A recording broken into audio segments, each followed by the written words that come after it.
വരുന്ന പഞ്ചായത്ത് ഇലക്ഷനിൽ താങ്കൾ ജയിച്ചു വരുവാണെങ്കിൽ താങ്കളുടെ വാർഡിന് വേണ്ടി എന്തൊക്കെ ചെയ്യും?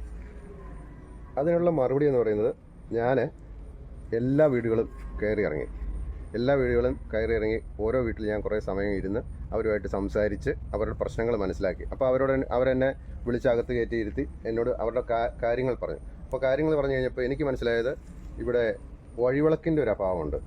നമുക്ക് മെയിൻ റോഡിൽ കണ്ടത്തിയാവ് തൊട്ട് നീലൂർ വരിക, അല്ലെങ്കിൽ മെയിൻ റോഡുകളിൽ ഈ കാട്ടുപന്നി ശല്യമുള്ള സ്ഥലങ്ങളിലൊക്കെ വിളക്കുകളില്ല, വെളിച്ചമില്ല രാത്രിയിൽ. അത് രാവിലെ പള്ളിയിൽ പോകുന്നവർക്കും അല്ലെ ജോലി കഴിഞ്ഞ് രാത്രി വൈകി വരുന്നവർക്കും ഒക്കെ നടന്നു പോകുമ്പോൾ വണ്ടിക്ക് പോകുമ്പോഴൊക്കെ ഇത് ശല്യമാണ്, വെളിച്ചമില്ലാത്തൊരു പ്രശ്നമാണ്. അപ്പോൾ നമ്മൾ അതിനുള്ള മാർഗ്ഗങ്ങൾ ചെയ്യുക. അതോടെ തന്നെ ഈ പല സ്ഥലങ്ങളിലും റോഡുകളാണുള്ളത്. നമ്മൾ വികസനം ഒത്തിരി എത്തിയെന്ന് പറഞ്ഞെങ്കിൽ പോലും റോഡുകൾ ഇപ്പോഴും ഉണ്ട് പഞ്ചായത്തിൽ. അത് കാരണം തന്നെ മറ്റ് യാത്രാമാർഗ്ഗങ്ങളില്ലാത്ത വീട്ടുകാരുമുണ്ട്. അപ്പോൾ അങ്ങനെയുള്ളവർക്ക് വേണ്ടി നമ്മൾ ഈ റോഡുകളെല്ലാം നമ്മൾ യാത്രായോഗ്യമാക്കും. അതോടൊപ്പം തന്നെ നടപ്പാലങ്ങൾ ആവശ്യമുള്ളിടത്ത് പലയിടത്തോട്ടും നടപ്പാലങ്ങൾ, ഒറ്റത്തടിപ്പാലങ്ങളൊക്കെ കിടക്കുന്ന സ്ഥലമാണിത്. അങ്ങനെ വളരെ ദയനീയാവസ്ഥയിൽ കിടക്കുന്നതാണ്. അപ്പോൾ അങ്ങനെയുള്ള സ്ഥലങ്ങളിൽ നമ്മൾ ഈ പറഞ്ഞ നടപ്പാലങ്ങൾ നിർമ്മിച്ചു കൊടുക്കുക. പിന്നെയുള്ളത് കുടിവെള്ളത്തിൻ്റെ ഒരു പ്രശ്നമുണ്ട്. ഇപ്പം ഞാൻ ആ കാവുങ്കൽ ഭാഗത്ത് ഞാനത് നോക്കിക്കഴിഞ്ഞപ്പോഴേ അവർ ആ കാവുങ്കൽ വരെ വന്നിട്ടാണ് അവിടുത്തെ ചെറിയ ഓലിയിൽ നിന്നാണ് വെള്ളം കോരിക്കൊണ്ട് മുകളിലേക്ക് പോകണത്. അത് വളരെ സിമ്പിളായിട്ട് നമുക്ക് ചെയ്യാവുന്ന കേസേ ഉള്ളൂ. ഒരു 5000-ൻ്റെ വല്ല ഒരു ടാങ്ക് മുകളിൽ മേടിച്ച് വയ്ക്കുക. എന്നിട്ട് ഇതിനകത്ത് എപ്പോഴും വെള്ളമുണ്ട്, ഇതിനകത്തൊരു ചെറിയ മോട്ടർ ഇറക്കിയിടുക. എന്നിട്ട് അതിൽ നിന്ന് വെള്ളം അടിച്ചു കഴിഞ്ഞാൽ മുകളിലത്തെ ടാങ്ക് ചെല്ലും. അതിൽ നിന്ന് ഓട്ടോമാറ്റിക്കായിട്ട് ഗുരുത്വാകർഷണം വഴി ഓരോ വീട്ടിലേക്കും പൈപ്പ് ഇട്ട് കഴിഞ്ഞാൽ ചെറിയ അരേഞ്ചിൻ്റെ ഓസ് ഇട്ടാൽ മതി. അതിന് വലിയ ചിലവൊന്നുമില്ല, 10-50,000 രൂപ ചിലവേ ഉള്ളൂ. അത് സർക്കാർ പ്രോജക്റ്റൊക്കെ ആയിട്ട് വരുമ്പം ലക്ഷങ്ങളാവും. അല്ല എങ്കിൽ നമുക്ക് സിമ്പിളായിട്ട് ചെയ്യാവുന്നുള്ളൂ. ആരെങ്കിലും ഒരാളെ സ്പോൺസർ ചെയ്യുക. അല്ലെങ്കിൽ ഞാൻ പറയുന്നത് നമുക്ക് ഈ പറഞ്ഞ സർക്കാർ ഫണ്ട് നമ്മൾ നോക്കിയിരിക്കേണ്ട. നമ്മളെ സഹായിക്കാൻ അല്ലെങ്കിൽ പാവപ്പെട്ടവരെ സഹായിക്കാൻ മനസ്സുള്ള ആൾക്കാർ ഈ നാട്ടിലുണ്ട്, ഈ നാട്ടിലെ പുറത്തുമുണ്ട്. അല്ലെങ്കിൽ ഓരോ സ്ഥാപനങ്ങളുണ്ട്, അവർക്ക് CSR ഫണ്ടുകളൊക്കെ ഉണ്ട്. അപ്പോൾ അവയിൽ നിന്നൊക്കെ നമുക്ക് അവരെ സമീപിച്ച് അതിൽ നിന്നൊക്കെ നമുക്ക് ഫണ്ട് കിട്ടിക്കഴിഞ്ഞാൽ ഫണ്ട് കിട്ടും. അങ്ങനെ വരുമ്പോൾ നമുക്ക് ഇവിടെയുള്ള പാവനരഹിതർക്ക് വീട് വെച്ച് കൊടുക്കാൻ പറ്റും. അതല്ല വാടക വീട് കിടക്കുന്നവർക്ക്, അല്ലെങ്കിൽ ഞാൻ ഒരു വീട് സന്ദർശിച്ചു, 1 അല്ല 2 വീട് കണ്ടു. ഇടിവെട്ടി ഭിത്തി വിണ്ടിരിക്കുക. അത് റിപ്പയർ ചെയ്യാൻ അല്ലെങ്കിൽ അത് മെയിൻ്റെനൻസ് ചെയ്യാൻ അവർക്ക് സാധിക്കുന്നില്ല. ആ ഇടിവെട്ടിയതാണ്. അതിന് ഫണ്ടിന് പഞ്ചായത്തിനെ വെച്ചിട്ട് പഞ്ചായത്തിന് ഫണ്ടില്ല എന്ന് പറയുന്നത്. അപ്പോൾ ഞാൻ പറയുന്നത് അതൊക്കെ നമ്മൾ NGO ഫണ്ടോ അല്ലെങ്കിൽ ഈ പറഞ്ഞ BJP സർക്കാരിൻ്റെ പല പദ്ധതികളുമുണ്ട്. അപ്പോൾ അങ്ങനെയുള്ള കേന്ദ്ര സർക്കാർ പദ്ധതികളിലൊക്കെ പെടുത്തി അല്ലെങ്കിൽ അതിൻ്റെ ഈ CSR ഫണ്ടുകൾ ഉപയോഗിച്ച് നമുക്ക് ചെയ്യാൻ പറ്റും.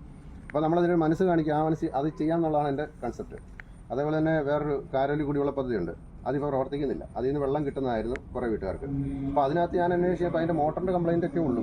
ബാക്കി പൈപ്പുകളും ടാങ്കും എല്ലാം ഉണ്ട്. അത് പ്രവർത്തിക്കാനോ നോക്കി നടത്താനോ പറ്റില്ല. അത് വേറൊരു വാർഡിലാണ്. അപ്പോൾ ആ വാർഡിലെ മെമ്പറുമായിട്ട് സഹകരിച്ച് കഴിഞ്ഞാൽ നമുക്കത് ചെയ്യാം. അപ്പോൾ വികസന കാര്യത്തിൽ നമ്മൾ വാർഡിൻ്റെ വേർതിരിവ് നമ്മൾ ഉദ്ദേശിക്കുന്നില്ല. അതേപോലെ തന്നെ ഞാൻ കണ്ട് ഒരു വീട്ടിൽ ഞാൻ ചെന്ന് കഴിഞ്ഞപ്പോൾ ഒരു അമ്മച്ചി മാത്രമേ ഉള്ളൂ. അമ്മച്ചി പറഞ്ഞു കഴിഞ്ഞാൽ 1.5 മാസമായിട്ട് ഹോസ്പിറ്റലിലായിരുന്നു. ഒരു ഒറ്റപ്പെട്ട സ്ഥലമാണ്, അടുത്തൊന്നും വീടുകളൊന്നുമില്ല. അപ്പോൾ അമ്മച്ചി വെള്ളം എടുത്തുകൊണ്ട് തല വെച്ചുകൊണ്ട് വന്നത്തേക്കും കാലിടറി വീണ് അവിടെ കിടന്നു. ഒരു മകനെ കൂടെ ഉള്ളൂ. മകൻ രാവിലെ പണിക്ക് പോയി. ഇത് 10-11 മണിയായപ്പോൾ ഈ സംഭവം. എണീക്കാൻ വയ്യ, അവിടെ പറമ്പിൽ കിടക്കുക. പിന്നെ ഒരു വിധത്തിൽ അവർ വൈകിട്ടായപ്പോഴത്തേക്കും വലിയ വീട്ടിലെത്തി, വീടിൻ്റെ തിണ്ണ കയറി, എന്നിട്ട് മേശയിൽ നിന്ന് വയ്യ ഫോൺ എടുത്ത് മകനെ വിളിച്ചു. അവർ കാലൊടിഞ്ഞു എന്നാണ് വിചാരിച്ചു. നടക്കാൻ പറ്റിയില്ല, എണീക്കാനും പറ്റിയില്ല. അന്ന് കഴിഞ്ഞപ്പോൾ, അതായത് രാവിലെ 11 മണിയായപ്പോൾ നടന്ന സംഭവം ഈ അമ്മേനെ ആശുപത്രി കൊണ്ടുവന്ന് വൈകിട്ട് 6:30-ക്കാണ്. അതുവരെ ആ പറമ്പിൽ ഭക്ഷണം കഴിക്കാൻ എണീക്കാൻ പറ്റാതെ അവിടെ കിടന്നു. അപ്പോൾ അങ്ങനെയുള്ളവർ അങ്ങനെ വരുമ്പോൾ അവസ്ഥയിൽ ഇവരെല്ലാം ഒറ്റപ്പെട്ട് താമസിക്കുന്നുണ്ടാണ്.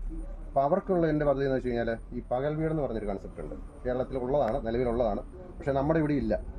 പലരും വിചാരിക്കും നമുക്കിവിടെ അതിനുള്ള സൗകര്യമില്ലാന്ന്. പക്ഷേ ഇവിടെ സൗകര്യമുണ്ട്. എൻ്റെ കാഴ്ചപ്പാടിൽ സൗകര്യമുണ്ട്. നമ്മളതൊന്ന് കോർഡിനേറ്റ് ചെയ്താൽ മാത്രമേ ഉള്ളൂ. നമുക്ക് കെട്ടിടങ്ങളൊക്കെ ഇവിടെ ധാരാളമായിട്ട് അവൈലബിൾ ആണ്. അപ്പോൾ രാവിലെ മാതാപിതാക്കളെ അവിടെ കൊണ്ടുപോയിട്ട് ഇവർക്ക് പണിക്ക് പോകാം. അതായത് കുട്ടികളെ അംഗൻവാടി കൊണ്ടുപോയി വിടുന്ന പോലെ കാരണന്മാരെ കൊണ്ടുപോയി വിട്ടിട്ട് അവരവിടെ ചീട്ടുകളിൽ എന്തെങ്കിലുമൊക്കെ ആയിട്ട് ഭക്ഷണം കഴിച്ച് അവിടെ ഇരുന്നതും വൈകിട്ട് പണി കഴിഞ്ഞ് വരുമ്പോൾ ഇവർക്ക് കൊണ്ടുപോകാം. അങ്ങനെയുള്ള പകൽ വീടുകളിലെ കെയർ ഹോമുകൾ ഒക്കെ എൻ്റെ മനസ്സിലുള്ള പദ്ധതികളാണ്. അതേപോലെ തന്നെ ഞാൻ കണ്ടു, ഈ സ്ത്രീകൾക്ക് സാമ്പത്തിക സുരക്ഷിതത്വം ഉണ്ടെങ്കിൽ മാത്രമേ ഒരു നാടിൻ്റെ വികസനം ഉണ്ടാവുള്ളൂ. ഒരു വീട്ടിൽ ഇവർക്ക് സാമ്പത്തികം ഉണ്ടെങ്കിൽ മാത്രമേ, എന്തെങ്കിലും വരുമാന മാർഗ്ഗം ഉണ്ടെങ്കിൽ മാത്രമേ ഈ കുട്ടികൾക്ക് അല്ലെങ്കിൽ അവർക്കൊരു മെച്ചപ്പെട്ട ജീവിത സാഹചര്യം വരണമെങ്കിൽ. കാരണം ഒരു വീട്ടിൽ ഒരാൾ പണിക്ക് പോകുന്നു, ആണെങ്കിൽ മാത്രമേ പണിക്ക് പോകുന്നു, അല്ലെങ്കിൽ 2 കുട്ടികളുണ്ടാവും, ഭാര്യ ഉണ്ടാവും. ഇവർക്ക് ചിലവിന് വരുന്ന ഈ ഒരാൾ പണിതിട്ടാണ്. അയാൾക്ക് ഒരു 1000 രൂപ അല്ലെങ്കിൽ 1200 രൂപ പണിക്കൂലി കിട്ടും. അതിൽ നിന്ന് അയാളുടെ ചിലവും കഴിഞ്ഞ് പിന്നെ വീട്ടിലേക്ക് അയാളുടെ കുറേ വട്ടച്ചിലവും കാണും. വീട്ടിലേക്ക് 100-500 രൂപ എത്തിയാലായി. അപ്പോൾ അതിനൊരു മാറ്റം വരണമെങ്കിൽ, ഈ സമൂഹം വികസിക്കണമെങ്കിൽ അല്ലെങ്കിൽ നാട് നന്നാവണമെങ്കിൽ ഈ സ്ത്രീകൾക്കൂടെ ഒരു വരുമാന മാർഗ്ഗം വേണം. അതിന് കേന്ദ്ര സർക്കാരിൻ്റെ പല പദ്ധതികളുണ്ട്. ഈ MSME എന്നൊക്കെ പറഞ്ഞ പദ്ധതികളുണ്ട്. അതിന് പദ്ധതികൾ വഴി നമുക്ക് സാമ്പത്തിക സഹായം കിട്ടും. ചെറുകിട പിന്നെ മൂല്യവർദ്ധിത ഉൽപ്പന്നങ്ങൾ നമ്മൾ നിർമ്മിച്ച് അവ കേന്ദ്രീകരിച്ച് ഒരിടത്ത് ശേഖരിച്ച് അത് ഡിസ്ട്രിബ്യൂട്ട് ചെയ്ത്, അല്ലെ മാർക്കറ്റ് ചെയ്ത്, അങ്ങനെ കോമൺ മാർക്കറ്റിങ്ങും പ്രൊഡക്ഷൻ ചെറിയ ചെറിയ യൂണിറ്റുകളുമാക്കി. ഒരു 5 സ്ത്രീകൾ കൂടി ഒരു യൂണിറ്റ്. ഇപ്പം അവർ പപ്പടവട ഉണ്ടാക്കുന്നത്, അല്ലെങ്കിൽ ഈത്തപ്പം ഉണ്ടാക്കുന്നത്, അല്ലെങ്കിൽ കുഴലപ്പം ഉണ്ടാക്കുന്നു, അല്ലെങ്കിൽ ഇത് പറഞ്ഞാൽ അങ്ങനെ എന്തെങ്കിലും ഒരു സാധനം ഉണ്ടാകും, അല്ലെ ചിപ്സ് ഉണ്ടാക്കുന്നു. അപ്പോൾ അത് ഒരു 5 പേര് കൂടി അവർക്ക് അതിന് സാമ്പത്തിക കേന്ദ്ര സർക്കാരിൻ്റെ ഈ ഒരു പദ്ധതിയുണ്ട്, പ്രൊഡ്യൂസർ കമ്പനിയൊക്കെ രൂപീകരിക്കാൻ പറ്റുന്നൊരു പദ്ധതിയുണ്ട്.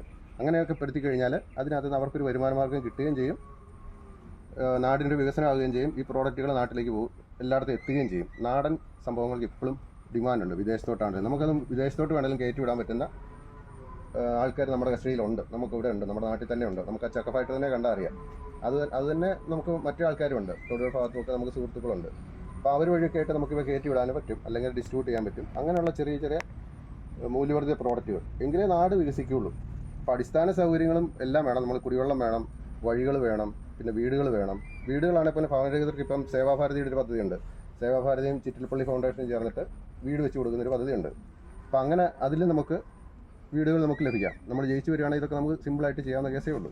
അത് കൂടുതൽ എന്താ പറയുന്നത്, സർക്കാർ ഫണ്ട് കിട്ടിയില്ല, അല്ലെങ്കിൽ ആ ഫണ്ട് കിട്ടിയില്ല, ആ ഫണ്ട് വരും, ഈ ഫണ്ട് വരും എന്ന് പറഞ്ഞാൽ നോക്കിയിരിക്കേണ്ടതില്ല. ഒരു സമഗ്രമായ വികസനമാണ് എൻ്റെ കാഴ്ചപ്പാട്. അതിന് ഞാൻ ഉദ്ദേശിക്കുന്ന സർക്കാർ ഫണ്ട് ഉപയോഗിക്കുക, കേന്ദ്ര സർക്കാരിൻ്റെയും കേരള സർക്കാരിൻ്റെയും സമയാസമയങ്ങളിലുള്ള ഫണ്ട് ഉപയോഗിക്കുക.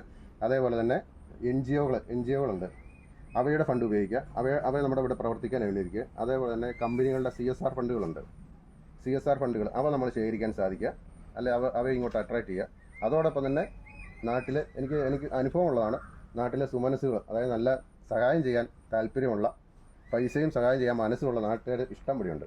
അപ്പോൾ അവരെ സമീപിച്ച്, അതിപ്പോൾ നാട്ടിലാണെങ്കിൽ വിദേശത്താണെങ്കിൽ പോലും അവരുടെ കാര്യം പറഞ്ഞു കഴിഞ്ഞാൽ, നമ്മുടെ സുഹൃത്തുക്കളൊക്കെ കാര്യം പറഞ്ഞു കഴിഞ്ഞാൽ അവർ ചെറിയ ഫണ്ട് അയച്ചു തരും.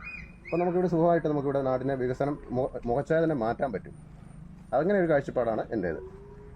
ഈ മത്സരത്തിൽ താങ്കൾ സ്വതന്ത്രനായിട്ടാണ് മത്സരിക്കുന്നതെന്ന് കേട്ടു. അപ്പോൾ താങ്കളുടെ ചിഹ്നം എന്താ?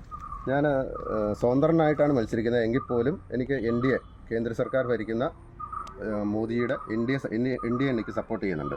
അപ്പം ഞാൻ സ്വതന്ത്രനായി തന്നെ എൻ്റെ പൈനാപ്പിളാണ് എൻ്റെ ചിഹ്നം. ഞാൻ പൈനാപ്പിളാണ്, അതാണ് എൻ്റെ ഉപജീവന മാർഗ്ഗവും. അപ്പോൾ എല്ലാവർക്കും മനസ്സിലാകുന്നതും എല്ലാവർക്കും താല്പര്യമുള്ളതാണ് പൈനാപ്പിൾ. ദാഹത്തിനും എല്ലാം നല്ലതാണ്. അപ്പോൾ പൈനാപ്പിളാണ് എൻ്റെ ചിഹ്നം.